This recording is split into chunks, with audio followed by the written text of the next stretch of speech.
Good afternoon, everyone. Good afternoon. Welcome. Welcome, all of you, to this Legislative PolicyMakers series. We are thrilled today to have some of our federal legislators here to talk about the business matters facing our legislators in the upcoming session in 2023. So we're going to start. Julie Schaefer, Director of Legislative Affairs, is going to kick off the day, gives you a little bit of housekeeping and intros of how the day will go. We want to especially thank our sponsors, United Bank, for helping to make this series happen.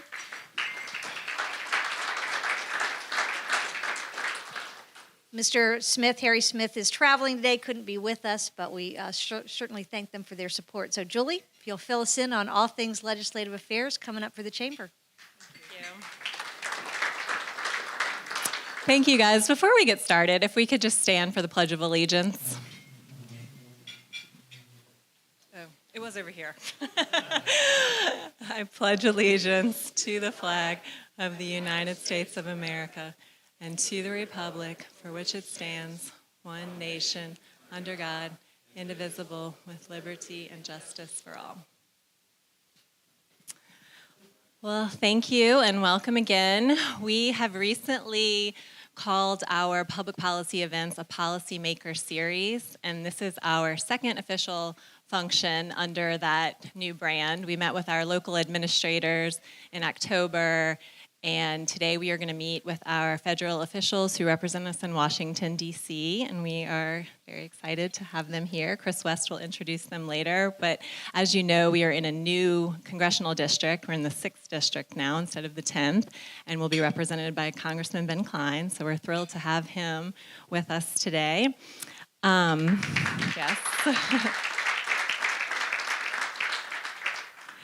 We will be going to Richmond in January for Chamber Day to meet with our state delegation and see them in their offices. So if anyone is interested in attending that, be on the lookout or come see me. We can talk about that and our plans. We are also going to be holding regular Zoom calls with our state delegation to hear about what's going on in session. So also be on the lookout for those announcements. But on that note, I just want to notice our state delegates that are with us today and give them a couple minutes to talk about what they're hoping to accomplish in this upcoming session. So Delegate Bill Wiley, if you'd like to come up here for a minute or two. And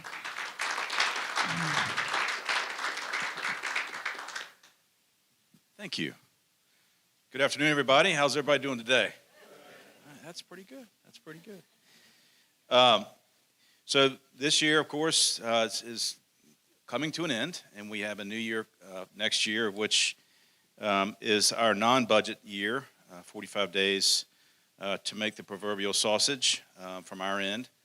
With my friend Dave LaRock here, we look forward to getting back to work for our constituents and our business folks and trying to do what's right to better our community and push things forward in the right direction. From a business end, I've got some items that I'm trying to clean up. I'm trying to clean up some a contractor bill that was implemented last year, was put through a study group. It's basically a way to make sure subcontractors are whole. We had a study group involved with that, so we're going to try to get that cleaned up a little bit more technical language-wise. There's also some gun legislation I'm looking at. I'm looking at doing things for mortgage processors. Do we have any mortgage people here, processors, anybody in that line of business? So during COVID time, we let you process mortgages at home. I've been asked to carry a bill to let that continue. I think it's practical. There's enough security measures there in place that we think we can continue that to accommodate folks in that line of business. I'm also going to be working some matters in regards to transportation. We have some possible good news regarding I-81, something that might make it more efficient. We'll learn more about that in January to try to speed up the process in terms of expanding the lanes, getting more lanes, and getting construction a little bit more, sped up. Unfortunately, in this side of the woods, we're kind of the tail end of the construction process from the recent gas tax monies. Also working with law enforcement for stationary, what they call license plate readers. I want to push that forward to make sure that we have more proactive measures to, get the bad guys, if you will, amber alerts, stolen vehicles, and that sort of thing. I'm also moving forward with working with the firefighters to help them with some tax relief. In addition, I'm working with the military veterans, a couple bills there which we're going to try to get implemented. And I think Dave LaRock's going to be working on one or two as well. See. Of course, we have some other resolutions in kind. I'll surprise you on those when they come forward for the General Assembly. Wants to recognize, people, schools, industries, and whatnot that have done well, or it should be recognized for their anniversaries or just winning championships, and I'll keep it at that. But we look forward to doing things like that to recognize some of the people and the businesses and the schools, the kids, and all that to make sure that they're recognized for all the great things they do here, and it's important to reward them. I just want to say that if you guys ever have questions, certainly reach out to me or my aide. You know how to find me. If you can't, Google my name, and you'll certainly find me. We want to be here to answer your questions, to answer your concerns. We want to be here to hopefully push the legislation in the right direction policy-wise. We think we're on the right track. We've done a lot of good work last session. We want to continue that momentum for next year. But I encourage you to please keep the communication lines open. It's very important. Otherwise, I get people start assuming things, and then that picks up momentum, and then we're like, no, that's not true. We need to kind of clean that up or make that, clarify that. So, and as to Julie's point about coming down to visit, please, if you can, if you want to, please come down to visit. We'll give you the dime tour, and come by and see us in our office. We are working, like crazy at that time, but certainly we'll make time to talk to you and to kind of answer questions and or just give you that quick tour. So it's quite an experience, guys. It's an honor to serve you, and I appreciate you letting me be here. Thank you. Thank you, Bill. Senator, Delegate David LaRock, please. Oops, just. Enough said. Well, it's an honor to be here with our newly elected Congressman, Congressman Klein, and to be here with members of the business community. I always feel like I'm among realists when I'm with business people, and that just causes me to breathe a sigh of relief, because when you're in Richmond, that's not really the case. So real orderly presentation. That's some good stuff, Bill, Delegate Wiley. So looking forward to it. I thought Bill might mention we met as a caucus yesterday, and that's really one of the interesting meetings of the year.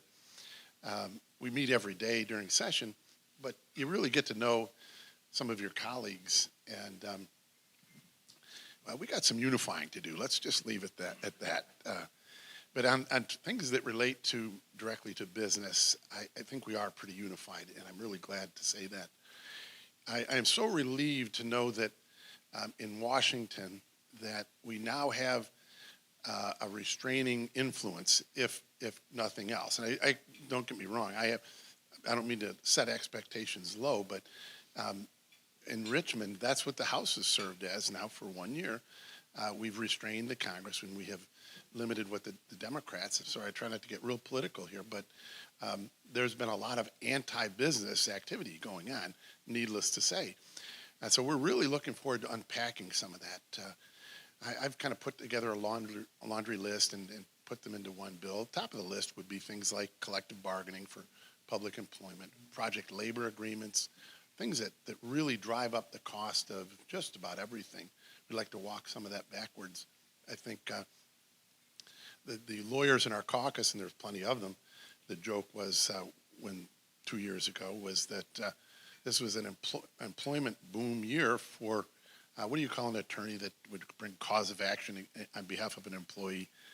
Congressman Klein, a litigator. Okay, so it was boom time for litigators who would be going after employers on behalf of employees. Now, certainly we want a fair balance, but some of those things need to be dealt with and unpacked.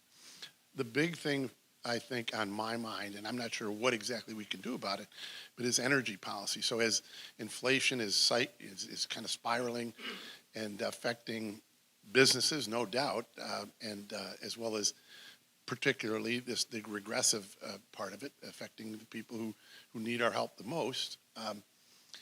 so much of that policy is, I think, just a feel-good policy. It is not based on reality or science.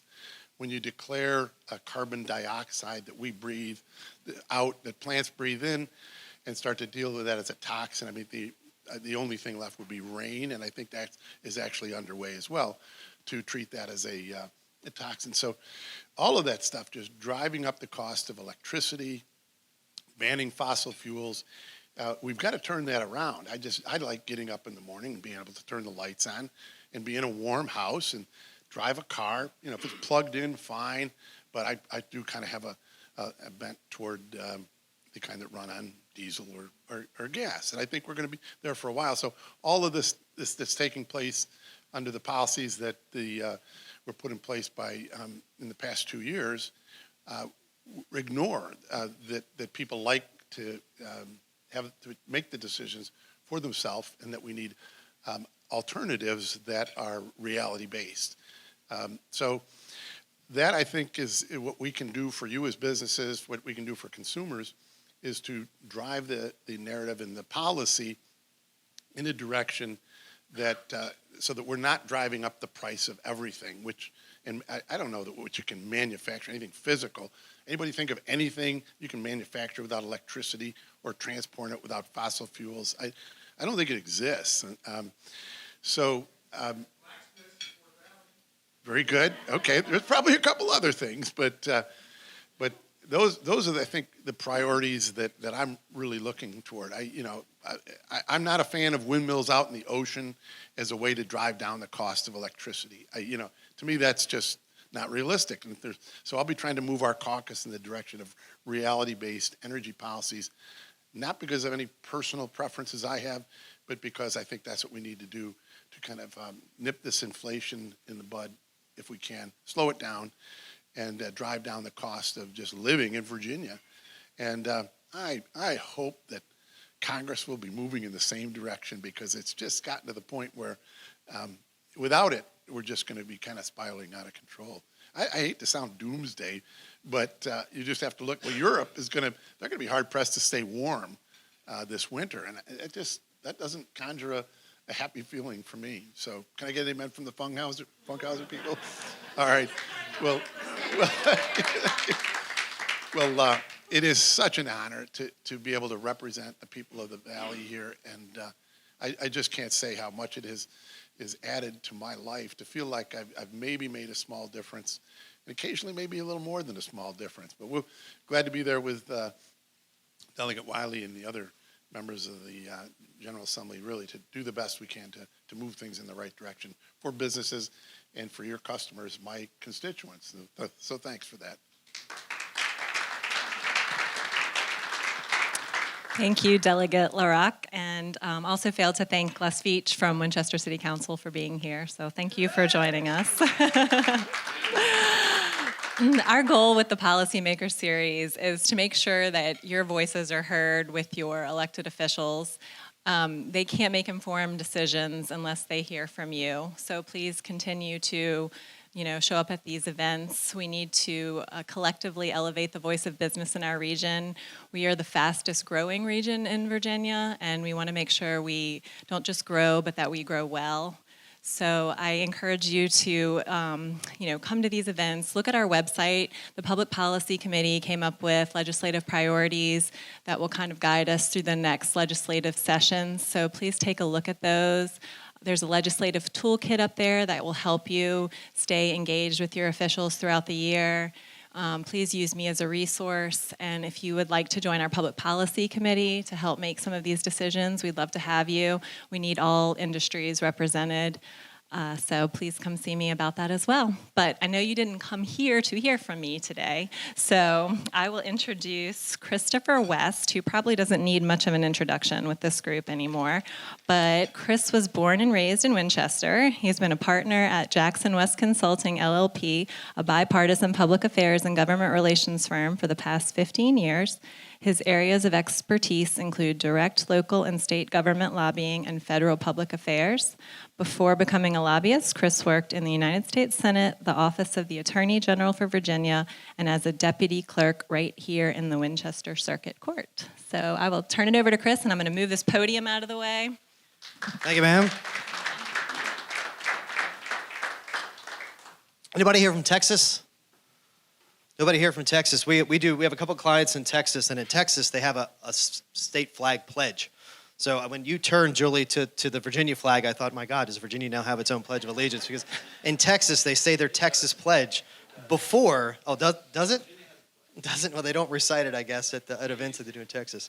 Well, if anybody's counting, this is my third legislative event in a row. I'm creeping up on Alec Baldwin's Saturday Night Live record here. So I appreciate you guys coming back. You guys are obviously gluttons for punishment to have me lead this again. So let me introduce, and the two other chairs up here, Representative Ben Klein from the 6th Congressional District. Hey, come on up. Keep this seat nice and warm for you right here. And also let me bring up Rachel Ryback, who's with Senator Kane's office. She is a regional director for Senator Kane. I'm going to bring it around this way. We were also going to have Zach Golden, who's a state director for Senator Warner, but unfortunately he has a young daughter who came down with RSV over the weekend. If you're a parent, we've all been there before, so there's no daycare available for him to take his kid there today. So he unfortunately cannot join us today. I will allow these two to give a quick introduction, but just so you guys understand the format, we've got a list of questions. These questions were submitted by folks on our policy committee and other members of the chamber. I'm going to read through those questions sort of one by one. Rachel's done a great job for us. So although Senator Kane couldn't be here today, she has gotten with, I think she said, every member of her legislative staff, as well as with Senator Kane personally himself, to go through our list of questions and has answers prepared for each of those. So with that, Ben, or I should say Congressman Klein, let me kick it to you for just a brief introduction to our guests. Okay. Thanks, Chris, and I want to thank the Chamber for hosting the event today. It is great to be back with you again. I have enjoyed getting to know folks in Winchester over the past year since redistricting added Winchester, Frederick, and Clark counties to the 6th District, unifying the Shenandoah Valley and uniting our efforts here to make this corridor the economic powerhouse that we all know it can be. You guys are the economic backbone of the community. You guys are the life and livelihood of this community. Your employees are and their families make up what makes this place so special, and so I've enjoyed getting to know them very much. This is not my first time to the Winchester Country Club over the course of the campaign. I've been here many times and enjoyed it every time, although every time I get to look out at that golf course and wonder when I'm going to get to play it. But I haven't gotten to play it yet, and given what's happened in Washington over the last couple of weeks, I don't think I'm going to be playing it anytime soon. The Congress is set to continue to be in session until December 23rd, so Merry Christmas. And I've got a trip planned but the day after Christmas, so hopefully we won't be coming back after Christmas to finish up our work before the new Congress is sworn in on January 3rd. So a little bit about me. I'm from Lexington, grew up in Rockbridge County, attended public schools there. My father taught at Washington and Lee, where she went to undergrad, and my mom worked there as well. Went to college in New England. It was too cold. I tucked tail, came back quickly, and got a job working for my predecessor.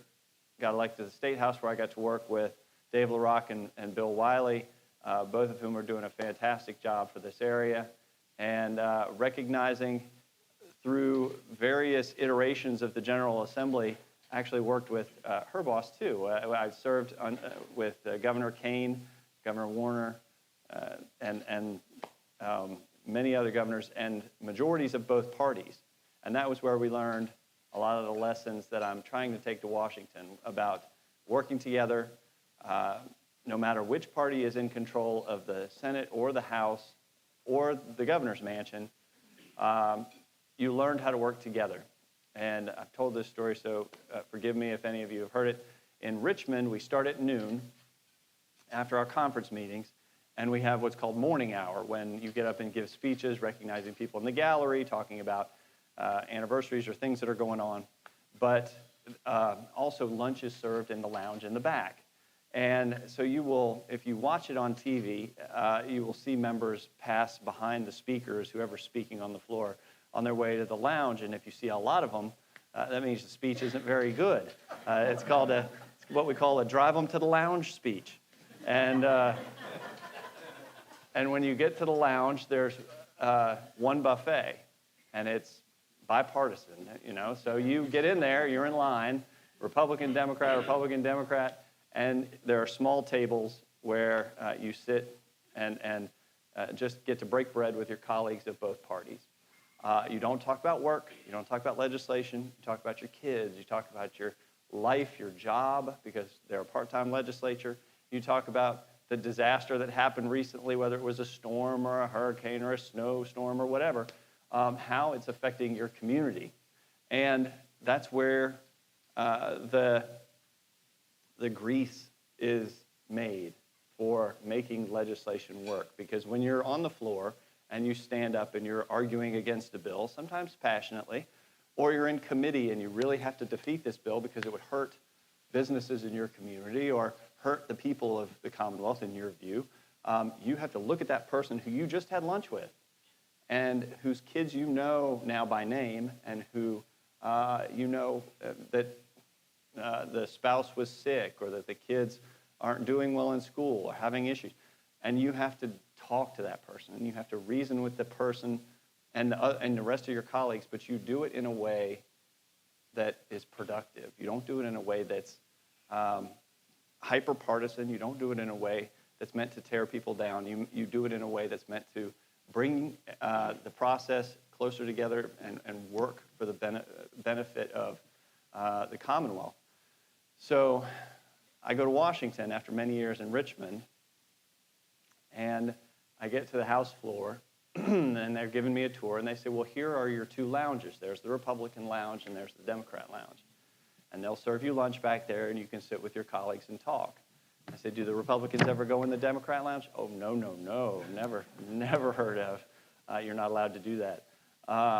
Okay, and then we go to committees, and they're giving me a tour of the committee room.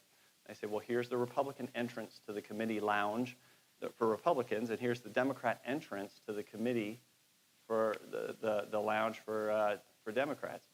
And I said, well, when do we mix? And they said, when you come out to sit at your committee and begin the work. And I say, well, if that's the time when the Klieg lights are on and the C-SPAN is recording and many other cable stations, then how are we expected to build those relationships that are so critical to getting this legislation done?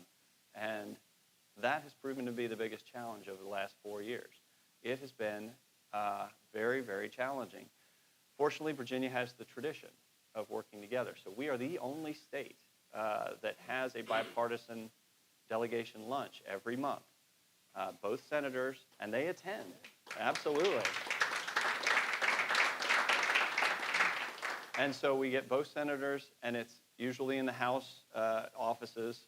Bobby Scott, who's the dean of our delegation from Richmond, or from Hampton Roads, is the organizer, the chair, and he reserves the room, and we all come together, and we talk about priorities, but we also talk about our families, and we also talk about those things that made it possible for us to build those relationships, to work together in the first place. So I'm very excited to receive Winchester, Frederick County, and Clark County from Jennifer Wexton, who I know very well, who I sit with on appropriations, who we share a common goal of working for a better Virginia and for a better Winchester, Clark, and Frederick.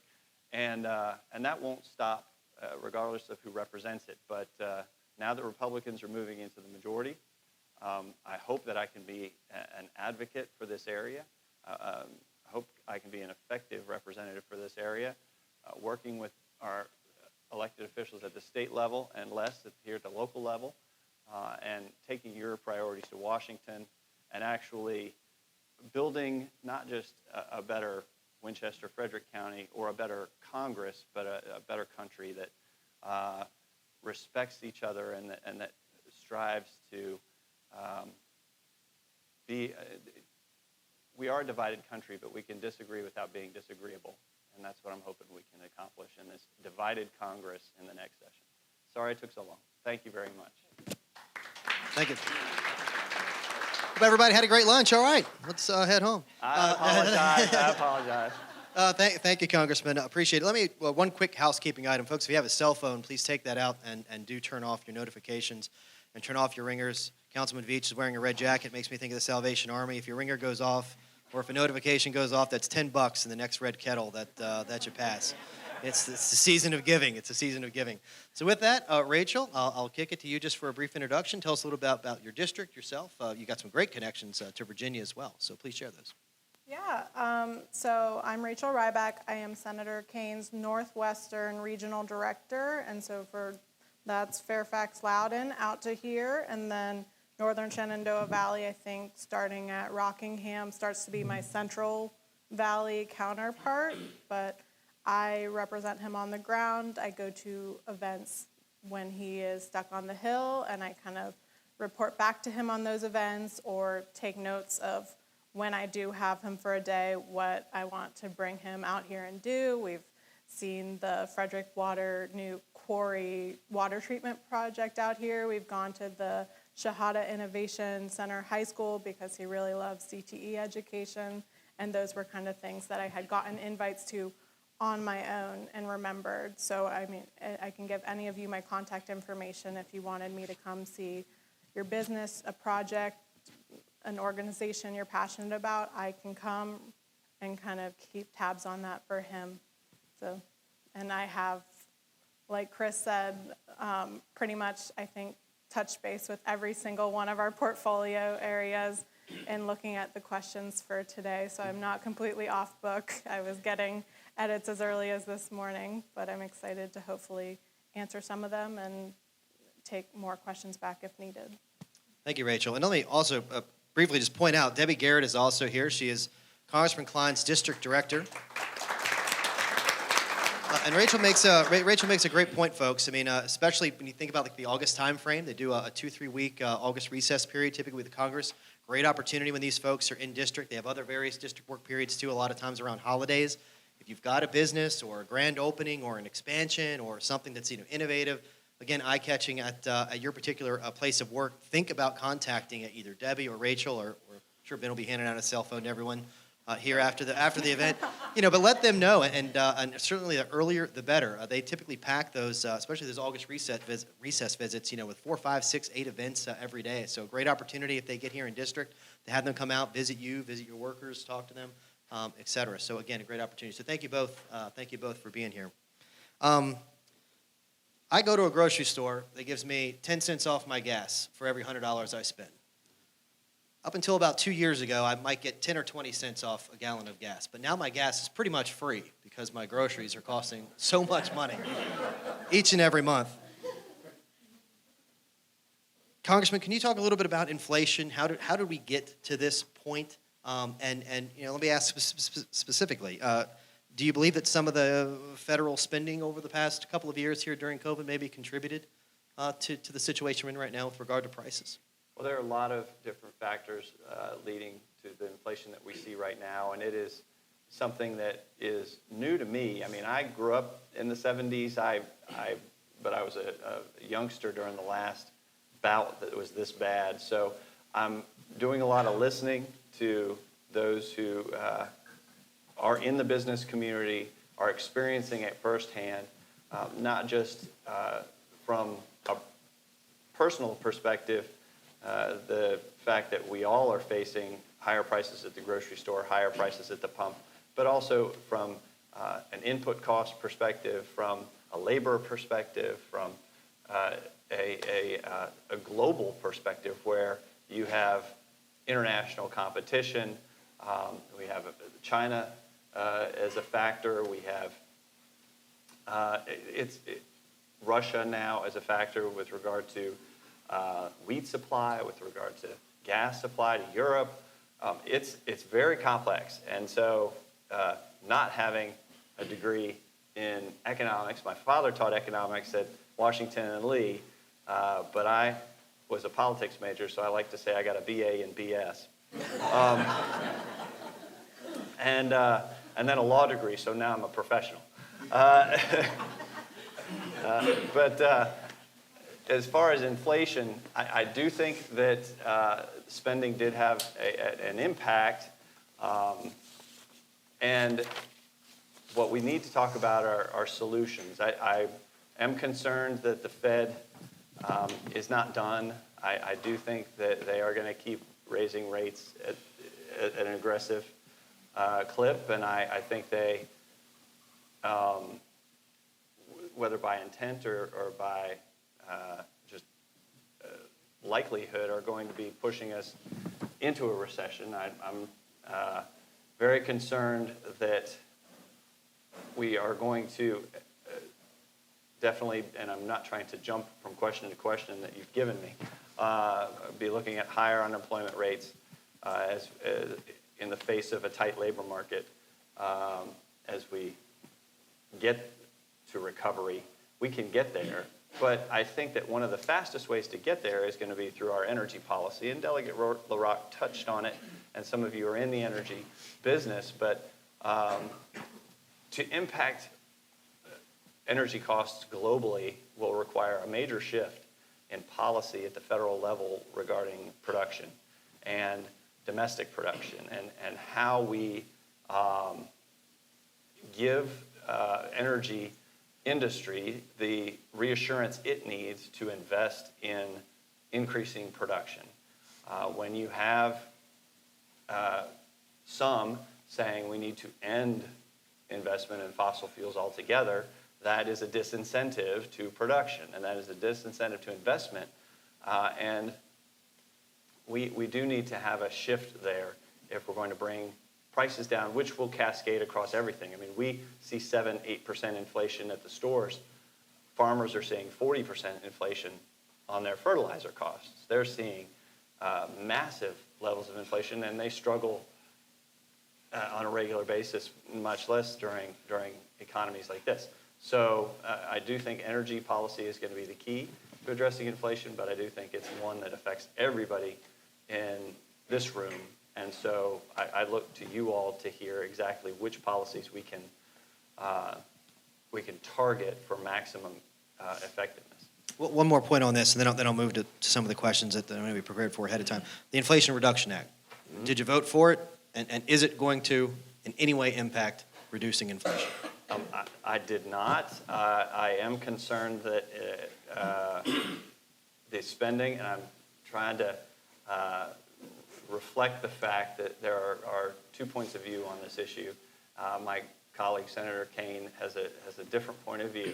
And so I am concerned that the amount of government spending may have artificially kept some industries and some segments of some industries afloat where government intervention generally hinders that market correction that's necessary to keep our economy ahead. And we are ahead of Europe. We are recovering better and addressing inflation faster than Europe has. And we have maintained that energy policy, at least somewhat, that hasn't gone down the road as far as Europe has, to prevent the impact that is coming. I mean, winter is here, and Europe is going to find a cold winter. The U.S. is better positioned to recover from it. But the Inflation Reduction Act was kind of a grab bag, a Joe Manchin fueled grab bag, if you will, of policies that some of which will help and some of which will not. Very good. All right, let's go to transportation here. And Rachel, I'll give you the first question. Folks, if you don't follow Senator Warner, Senator Kane, Congressman Klein on Facebook, you should. It's great to see when these folks are around, the projects that they're touting, the things that they're talking about, the other businesses that they're visiting around the state. You kind of get a sense of the priorities that each of them have in their office. And I will say one of the things I've noticed, especially with Senator Warner and Senator Kane over the past year or so, has been the number of infrastructure bill-related projects that they have been posting a lot about on social media. So my question, Rachel, to you is, all the benefits found in this infrastructure bill, are there any from our region that were contained in that bill? For example, as Delegate Wiley sort of touched on, maybe the widening of 81. So the Infrastructure Investment and Jobs Act included record funding to supplement the annual highway and bridge funding allocated to states each year. Virginia will receive at least $7 billion for highways and $537 million for bridge replacement as a result of this being signed. But because it's allocated directly to the states, VDOT in our case, like individual projects were not included in the bill, but TIFIA loans program was reauthorized, and nearly $100 million in loans to improve I-81 have been announced since 2021. This includes construction in Roanoke County and the extension of highway ramps in Frederick, Pulaski, Rockbridge, Shenandoah, Smith, Washington, and Wise counties.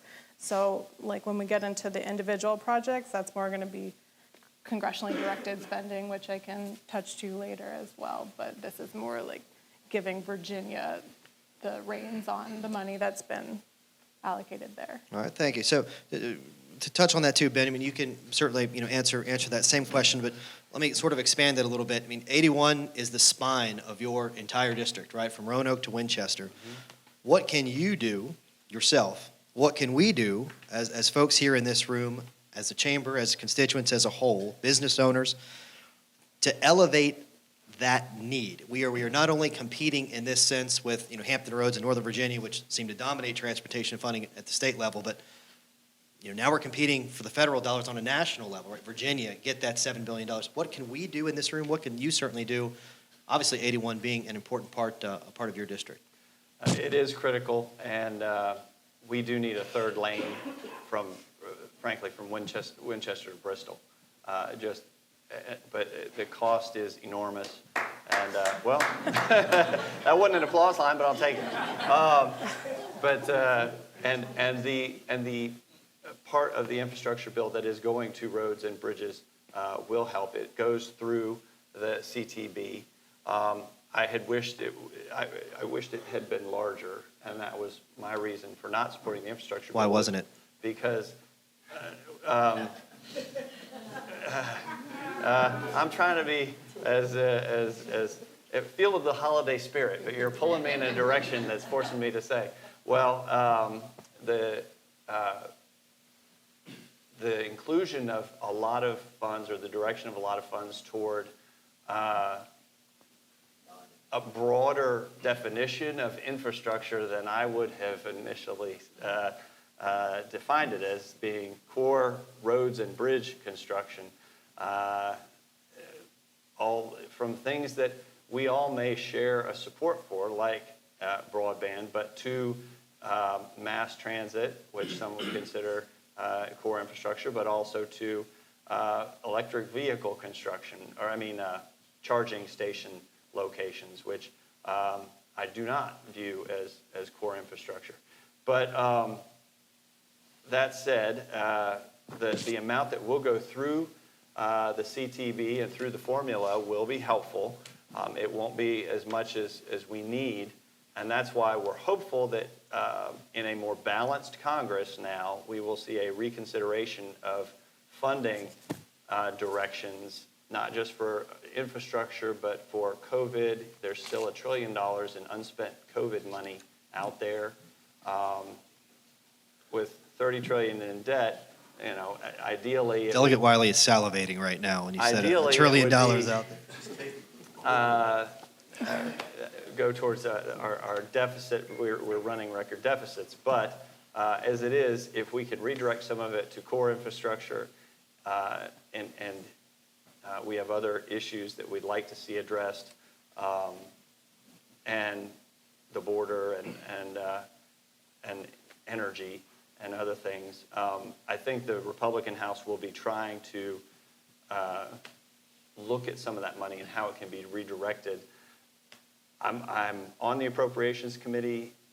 The ability for us to go around the formula to focus money out here in the western end of the state is something I'm exploring, because I spent many years in Richmond watching tax dollars go to Northern Virginia and Hampton Roads, and not enough come out our way. And so I commend these two for what they've done thus far and what they're going to do, and I want to be a partner with them and with Senator Kaine to make sure we can get western part of Virginia the attention that it deserves. Very good. And if I can just add, like the Commonwealth Transportation Board and VDOT are kind of have the jurisdiction over this, and that's who at this point you'd need to make a case for, but you still do have your federal representatives as advocates. We can speak to the necessity for it or look into grant opportunities, and so we still like have connections and like have the power to advocate, even though those might be the final say in this particular formula. Very good. Switching to workforce development, some recent data just came out. Labor market has been pretty resilient through this entire inflation process. Wages are up. It seems Federal Chair Jerome Powell, Jay Powell, said earlier this year that to tamp down inflation, American households and businesses will have to, quote, feel some pain, and went on to share that a soft labor market whereby the unemployment rate will need to creep higher will ultimately help reduce some of the consumer demand pressures that are driving up inflation. Businesses are already struggling to find people willing to work despite raising their hourly wages, offering sign-on bonuses, and expanding benefits. How do you square the federal chairman calling for higher unemployment when we're already amid a major worker shortage? Talk about hitting the guy while he's down. You guys are struggling to find employees, and so we're going to make it that much harder to keep the ones you have, because if the Fed continues to push us into recession, your bottom lines are going to be squeezed that much tighter, and it's going to be that much harder to keep your existing employees. So I do think that the federal government can help. The best way that we can help is A, through energy policy. I've already gone through that. But B, general regulatory structure, tax and regulatory structure. With divided government, the real hope is to do no harm. In an ideal world, we would be relieving you of many of the regulatory burdens and the tax burdens that are going to be holding you back as the recession hits and you're not able to you balance your books. You're going to be forced into laying people off. So we're going to be using our position in oversight. We're going to be definitely having hearings that highlight some of the regulatory burdens that are placed on your businesses, how we can relieve them, and put pressure on the executive branch, because the executive branch is coming up with more and more regulations that are hurting businesses and hurting the economy. And so the more we can highlight those and push back on those, the more we can get through what will hopefully not be a deep recession. Rachel? Mm-hmm. So the past year has been a particularly tight labor market. Just to note, that can be good for some low-income workers who saw raises and than they had in a while. I think we saw that with kind of some of the successes of Black Friday and like some chances for Christmas gift shopping. That would be nice, but understandably it creates huge challenges for employers, and you feel it in your community when you see these hiring signs. Much of Senator Kaine's work is focused on enabling people to work. So he has prioritized expanding access to child care to allow more people, especially women, back into the workforce. And he's also, a big project of his is to expand Pell Grant eligibility to include short-term workforce programs, not just the four-year university, so workers can afford job training and credentials necessary for in-demand careers, and it wouldn't be as much of a having to stop and take this investment in yourself to kind of switch to a career that could be useful in our communities. So that's also been another angle, but that's also kind of how he wants to attack some of these issues. Yeah, all the economic data shows that everybody's still spending out here. Nobody's saving yet. So it'll be interesting to see how next year plays out. Let's not talk about illegal immigration, but on the same workforce development topic, let's talk about legal immigration. immigration reform as a whole could be beneficial to this sort of workforce shortage that we have.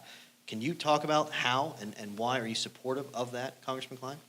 Sure. We recognize that, especially in the agriculture sector that foreign workers are essential to continuing to put Virginia.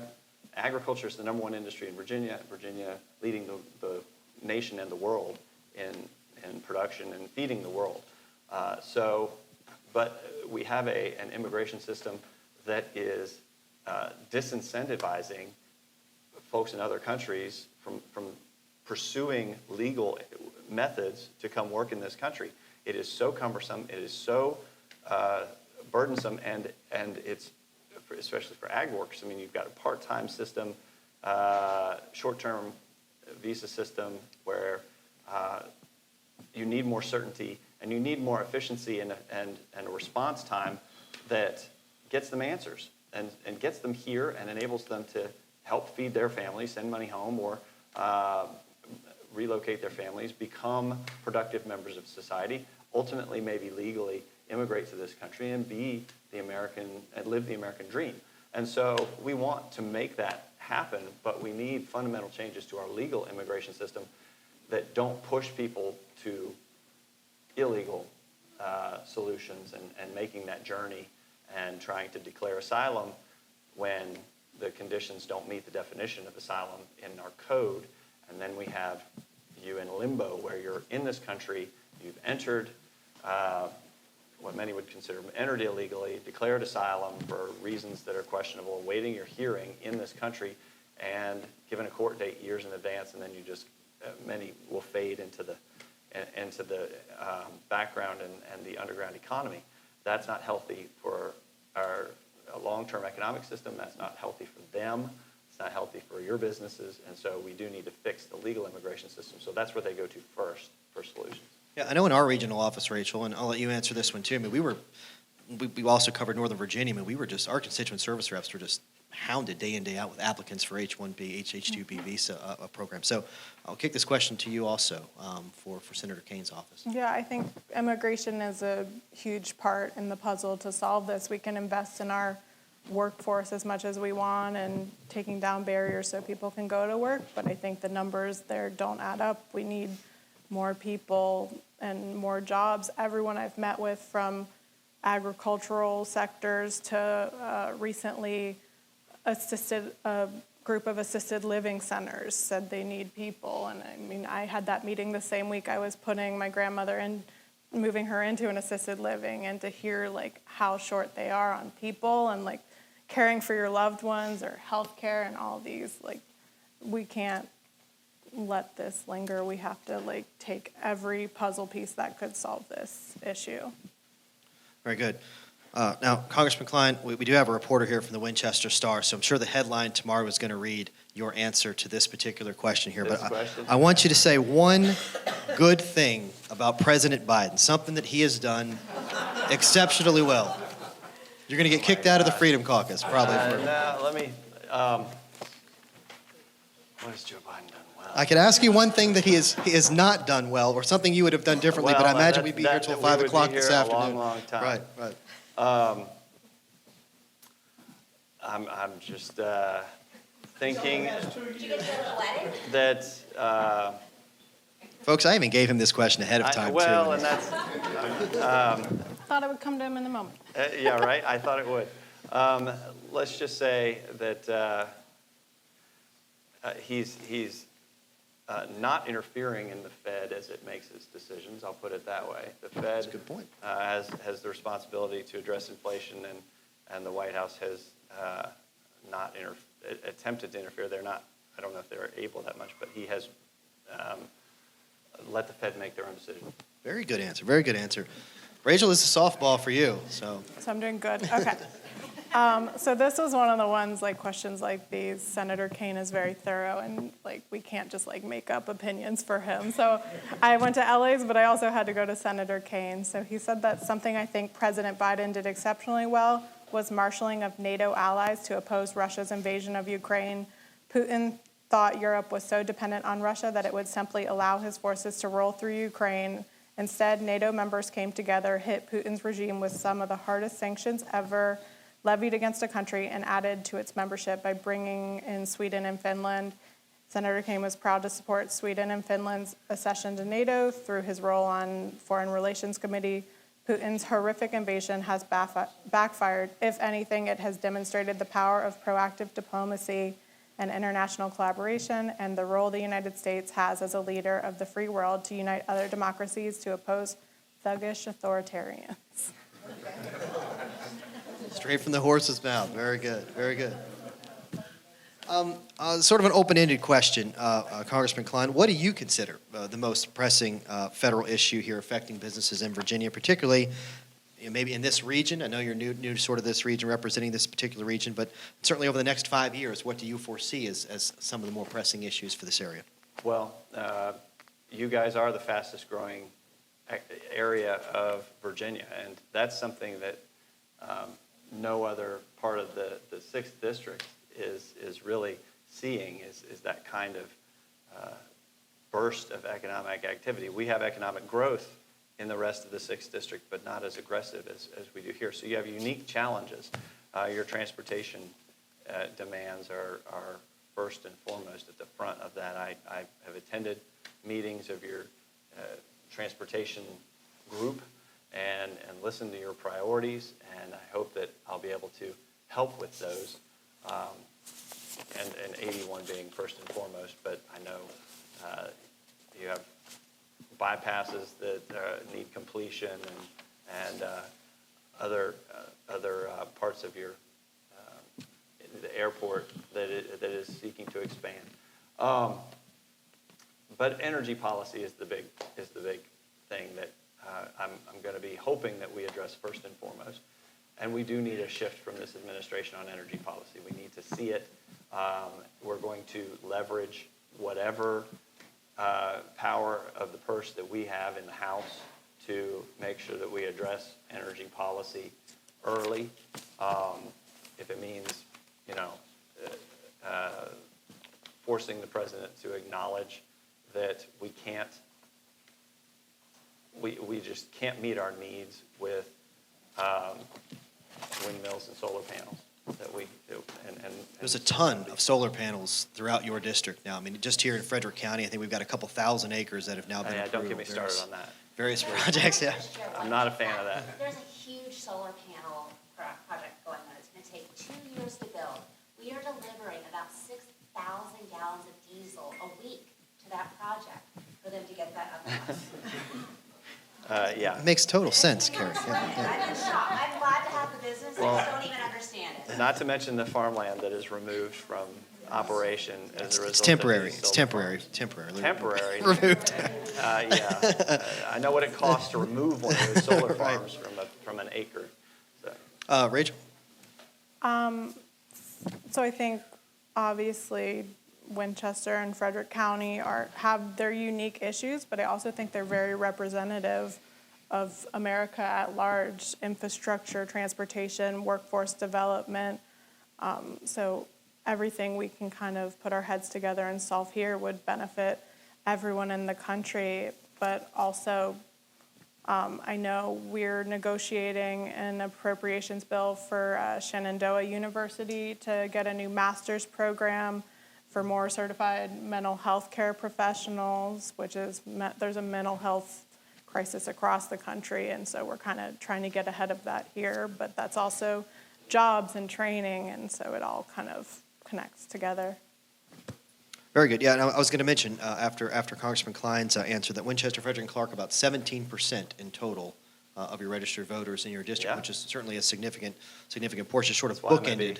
Every time I go up to Washington, I go up 81 and I turn right on 66 or come back. And now I'm just going to take a bigger loop and just come all the way up to Winchester before I turn the corner and come in 7.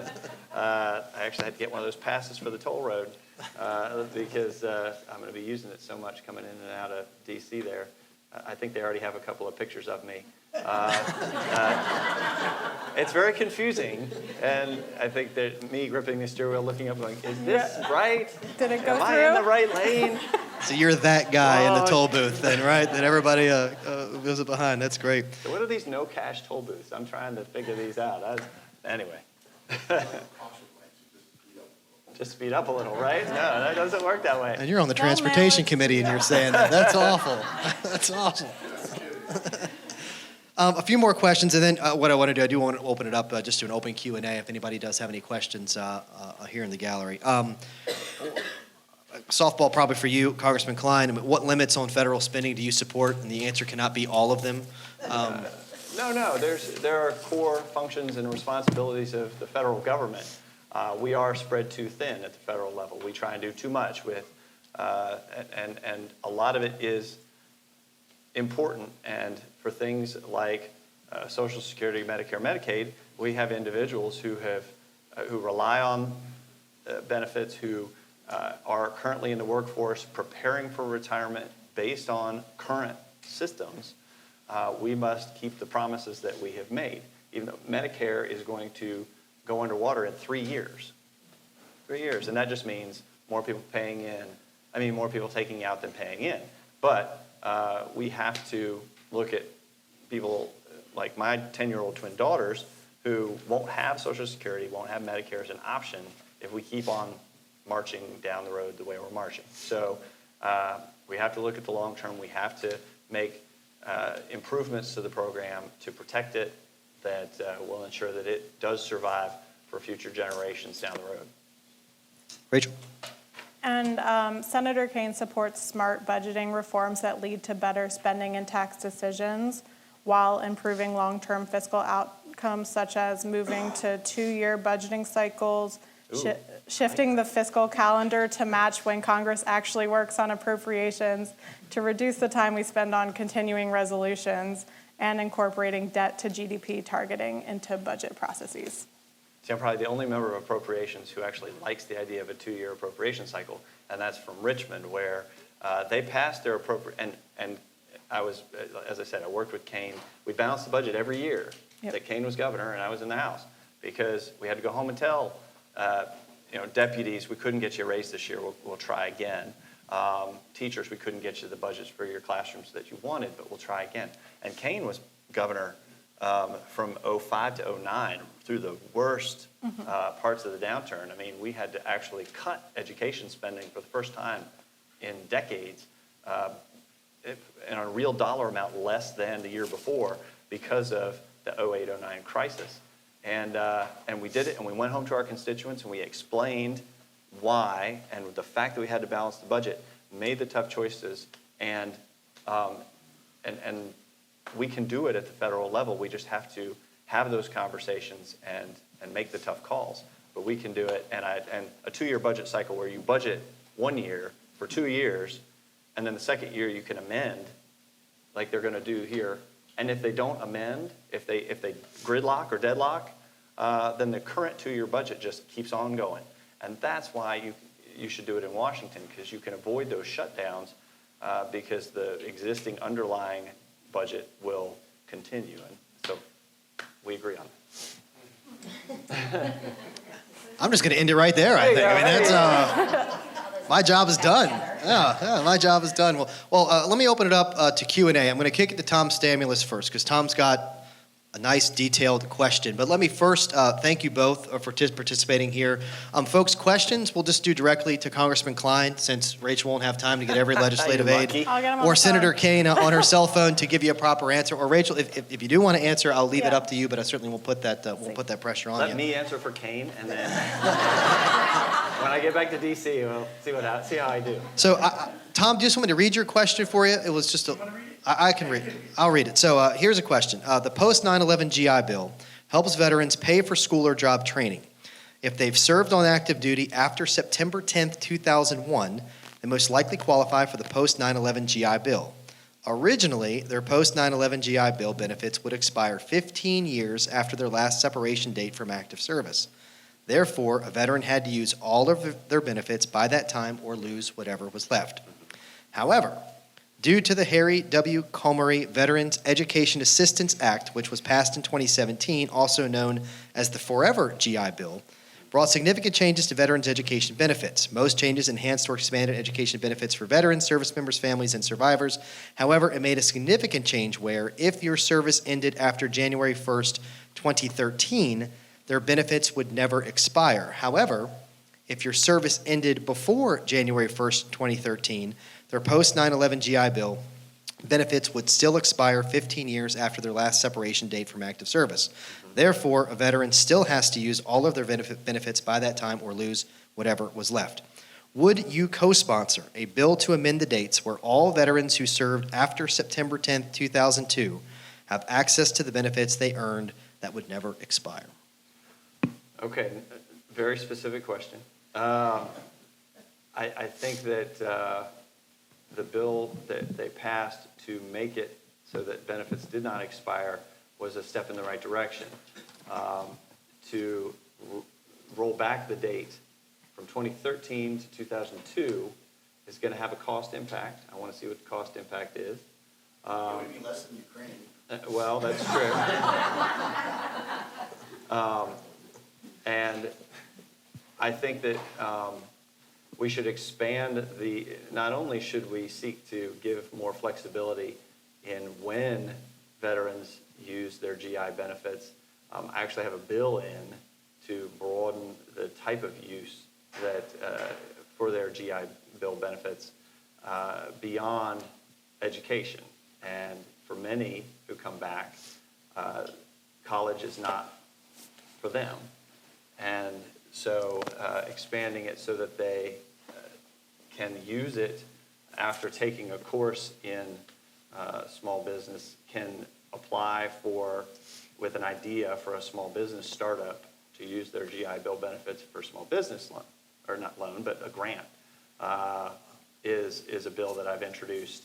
It's a bipartisan bill with Lou Carbajal from California, hoping to be able to get that through this year's done, but next year. But like I said, I support broadening the use and lengthening the time that you can use those benefits, because we have to stand up for those who stand in the gap for us.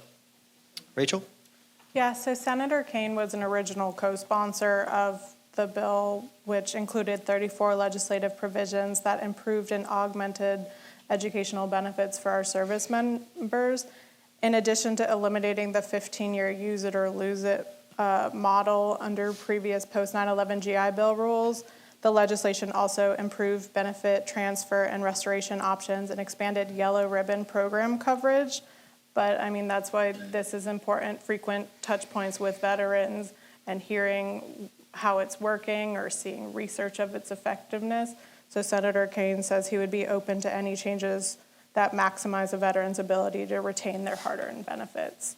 But he's a real policy nerd, so he likes to read everything and make sure it would really help the people, but definitely open to something like that. I mean, it's the only thing that the VA does that excludes veterans. They don't tell you you can't use your veteran benefits after a certain period. And fixing a problem, but not going back and fixing the people it hurt. Yeah. The bill was great to make it. Yeah. I never understood why they never rolled it back. Yeah. To make it inclusive of everybody. Yeah. All right, anybody have a question for Congressman Klein? Oh, come on. Well, Let's go to Josh Phelps. past couple of years kind of shed a light on the amount of executive power that executives have taken over, not just this past administration, but many administrations. And it seems like Congress has kind of, the only way that can happen is if Congress lets that happen, especially on small businesses who really felt the crunch, during the COVID years of unchecked, unlimited, often unelected bureaucrats deciding how we could run our businesses and how we could, how much we could open and what customers were allowed to be in there, what our hours had to be, all this kind of stuff.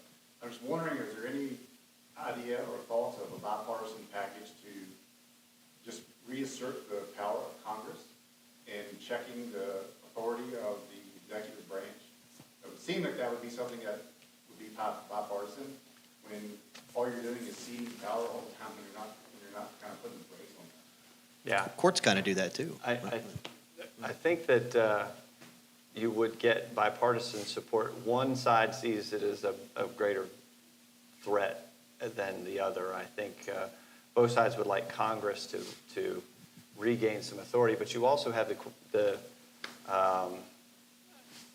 too many of my colleagues not interested in the minutia of having to put in the bill, well, here are the specifics, and they're all too happy to broaden federal authority, but kick it to somebody else to decide exactly how that's rubber meets the road. And whereas I think a lot on my side, I'm trying not to get political, but I would just say there are some who would like to scale back that authority, and the compromise is where you say it is where Congress just needs to do its job and actually get specific about how the laws that we pass are impacting small businesses and the private sector, instead of ceding power to a larger and larger administrative state. If we were moving into a Congress where Republicans were controlling the House and the Senate, I think I'd be answering that differently. Well, I'm just going to throw a total off-the-wall question here, too. Can you give us a breakdown of the 435 members? Where do they come from? How many of them are small business owners, for example, versus how many are attorneys, or how many are doctors, or how many are architects, or whatever it might be? Can you just ballpark I'm sure it? I would get unanimous agreement by saying there are too many lawyers.